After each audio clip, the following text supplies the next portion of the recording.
अच्छा जी।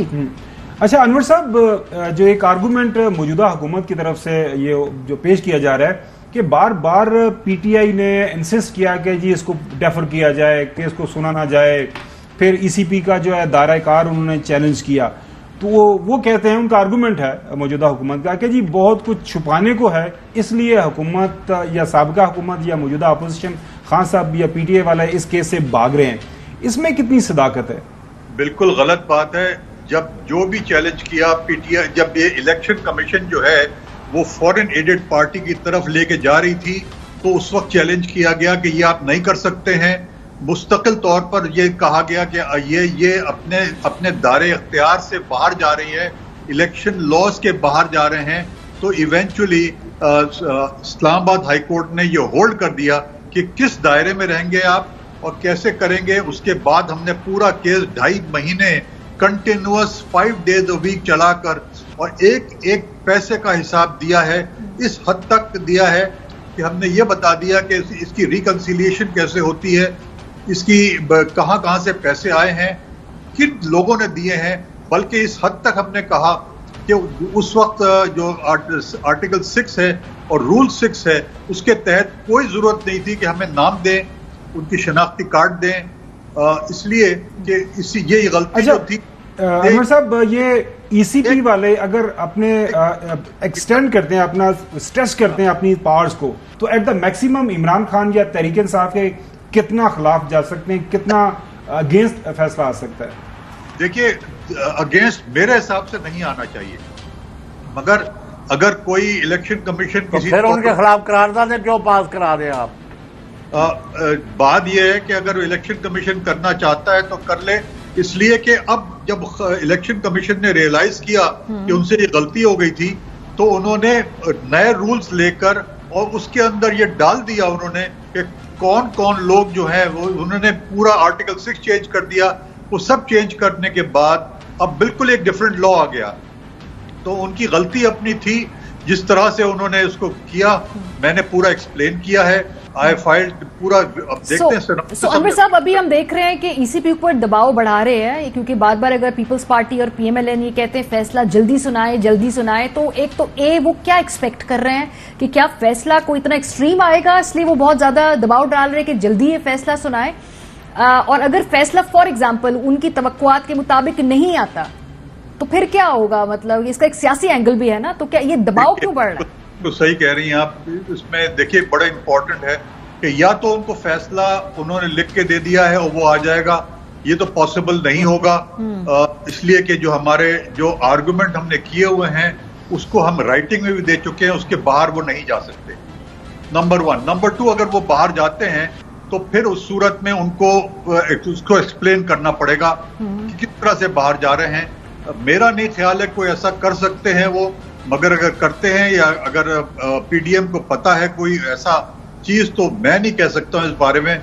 मगर मेरे हिसाब से फैसला में कोई ऐसी मेजर चीज हो सकता है, छोटी मोटी कोई ऐसी हो, मगर कोई ऐसा मेजर प्रॉब्लम नहीं आएगी। ठीक है, बहुत शुक्रिया अनवर मंसूर खान साहब हमें बता रहे हैं। बहरहाल मेरी भी जितनी कानूनी माहिरीन से बात हुई वो यही कह रहे हैं कि बहुत ज्यादा अगर हुआ तो जुर्माने तक बात जा सकती है। सो ये जो ऑपोजिशन बल्कि मुत्तहिदा हुकूमत ये समझती है कि क्या पार्टी पे बैन लग जाएगा, खान साहब की सियासत जो है उसके ऊपर वो नाअहल हो जाएंगे, जमात का निशान छीन लिया जाएगा, कोई नई पार्टी बनानी पड़ेगी, खान साहब इलेक्शन नहीं लड़ पाएंगे। यही है ना उनका अल्टीमेट जो ख्वाब के ऐसा इस तरह कोई फैसला दे रहे हैं। स्टोरी देखिए डेवलप किस तरह हो रही है, जिस तरह किसी मोस्ट अनलाइकली किसी ड्रामे के अंदर होता है ना कि एक जब कैरेक्टर का वो किरदार खत्म होता है तो क्यू अगले वाले को ऑफर हो जाती है, तो वो फिर अपना आके किरदार अदा करना डायलॉग बोलना शुरू कर देता है। प्रिसाइजली ये हुआ है कि एफटी में स्टोरी आती है और एफटी में जो स्टोरी करने वाला है साइमन क्लार्क, वो एक फ्रीलांसर है, और बाहर अगर आपको थोड़ा बहुत एक्सपीरियंस है तो बाहर इस तरह की जो फ्रीलांसर्स को स्टोरी कमीशन की जाती है उसके पीछे सर्टेन पर्पस होता है, लॉबिंग हो रही होती है, पैसा खर्च हो रहा होता है। तो इसमें कोई शक नहीं है कि किसी न किसी सतह के ऊपर साइमन क्लार्क साहब को अप्रोच किया गया और इस हवाले से एक स्टोरी करवाने के लिए टाइमिंग इंपॉर्टेंट है। स्टोरी एग्जैक्टली स्टोरी अपीयर हो जाती है, स्टोरी छपने के फौरन बाद फिर क्यू आना शुरू हो जाती है, प्राइम मिनिस्टर का ट्वीट, मिनिस्टर साहिबान के ट्वीट, पीपल्स पार्टी, पीडीएम, मौलाना फजल रहमान, तमाम जो हजरात हैं उनकी तरफ से कि जी ये तो साबित हो गया Imran Khan is a money लॉन्डर, Imran Khan is a fraud, Imran Khan ने तो इतना पैसा लिया, इतने डॉलर्स, मिलियन डॉलर लिए। अगर आप लेकिन स्टोरी आप पढ़ें, मैंने साइमन क्लार्क का इंटरव्यू भी एक प्राइवेट टेलीविजन के ऊपर सुना है, वहां पे कहीं ऐसा साबित नहीं होता। वो उसको इंटरव्यू जो है उसको प्रेस कर रहे हैं कि जी आप ये बताएं कि मनी लॉन्ड्रिंग जिससे, वो कहते हैं मैं ऐसा कुछ नहीं कह सकता, कुछ हकायक हैं। और एक और चीज, इस स्टोरी में इमरान खान की तरफ से इमरान खान को अप्रोच किया गया और इमरान खान के स्पोक्स पर्सन ने जवाब दिया इन राइटिंग कि जी हमारे पास पैसा आया, बिल्कुल आया, थ्रू बैंकिंग चैनल आया, ये सारा कुछ बैंकिंग चैनल्स के जरिए आया और हमने इलेक्शन कमीशन के सामने रख दिया है। अब इसमें जो आम लोगों को समझाने वाली बात ये है वो ये कि मैंने आपको पैसे दिए किसी भी ट्रांजेक्शन में, तो पैसे मैंने आपको दे दिए, या तो उस वक्त पूछे मेरे से मैंने पैसे कहाँ से लाया या कोई ऐसी जिम्मेदारी है। ऐसा नहीं हो सकता कि मैंने अगर फर्ज करें कोई चोरी करके कहीं से पैसे लिया हुआ है, कोई फ्रॉड किया हुआ है और आपको मैं पैसे दे रहा हूं, आपने मांगे हैं या आपका हक है किसी वजह से, तो वो लाइबिलिटी आप पे आ जाएगी, आपने इस बंदे से क्यों पैसे लिए। अच्छा, वैसे अरशद शरीफ साहब ने ये सवाल पूछा अगले दिन इंटरव्यू उन्होंने इमरान खान साहब का कि भाई ये जो पैसों का मामला है, फाइनेंशियल टाइम की स्टोरी है, इसमें ये जो क्रिकेट क्लब से पैसे आने का सारा चक्कर है, ये क्या है? इसके जवाब में खान साहब ने क्या कहा, जरा सुनिए।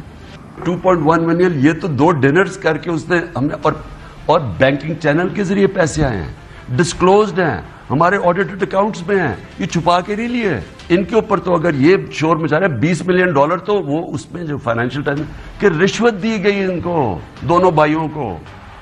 सवाल तो वो पूछना चाहिए इनसे। मैं तो नून लीग की बात कर रहा हूं।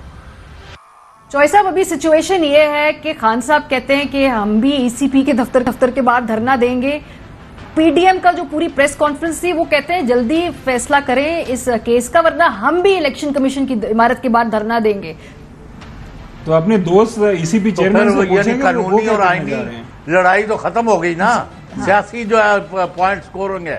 हाँ, तो कहते हैं कि वो इमरान खान, क्योंकि हम उनको नाकाम हो गए हैं उनका अवामी सतह पर मुकाबला करने में, हमने पंजाब गवर्नमेंट उनसे हथियाई, वो अवाम ने उनकी झोली में डाल दी, हमने उनको हुकूमत से निकाला, अवाम ने अपने दिलों में बसा लिया और करिया करिया गांव गांव, गली गली, Gwadar to Gilgit to Chicago से सिडनी से मक्का मुकरमा, हर जगह जिधर भी जहां भी पाकिस्तानी है वो इमरान खान और पीटीआई के साथ खड़े हो गए, वेदर वी लाइक इट और we don't like it. Number 2, अब इनके पास रास्ता कोई रह नहीं गया। और अभी जो मैं ब्रेकिंग दूंगा आफ्टर ब्रेक, अच्छा, तो फिर ये और रोएंगे। चलें, आप ऐड करना चाहते हैं? क्या वो लफ्ज हमारी मोहतरमा औरंगजेब मरियम जो है जी, चलें, आपकी ब्रेकिंग पे बड़ा वो ब्रेकिंग पे जाने से पहले जो आम लोगों को जो अब यूथ है ना, यूथ खान साहब को सुनती है। अर्ली 90s में हमारे कॉलेज यूनिवर्सिटी के ज़माने में जब खान साहब हॉस्पिटल बना रहे थे, वो करिया गांव स्कूलों कॉलेजेस में जाके पैसा इकट्ठा किया। उसके बाद हर साल इमरान खान हॉस्पिटल जो कैंसर का हॉस्पिटल चलाने के लिए 9 से 10 अरब रुपया पूरी दुनिया से इकट्ठा करते हैं। अब इमरान खान के ऊपर ये इल्जाम लगा देना ना कि इमरान खान ने पैसा इकट्ठा करके एज एफ के उसने कोई 2 नंबरी करनी है या 2 नंबरी करने का इरादा है, मेरे ख्याल में ये तो एक बड़ी अच्छी रवायत है कि आप पॉलिटिकल फंड रेजिंग कर रहे हो। पूरी दुनिया के अंदर, अमेरिका के अंदर किसी भी कैंडिडेट की जो वायबिलिटी है, क्रेडिबिलिटी डिटरमिन होती है कि वो कितने फंड रेज कर रहा है। Same goes for the western democracies के लोग आवाम से लोगों से पैसा जनरेट करते हैं, पॉलिटिकल पार्टी करती है, पॉलिटिकल पार्टी इलेक्शन के ऊपर वो पैसा लगाती है, ना कि ये कि चंद आप टाइकून से, चंद बिजनेसमैन से पैसे पकड़ें, उसके बाद हुकूमत में आए फिर उनको जो मुख्तलिफ तरीकों से बेनिफिट करें। मेरे ख्याल में ये बिल्कुल चौधरी साहब ने ठीक सियासत हो रही है, सियासी तौर पर ये बैकफायर कर जाएगा।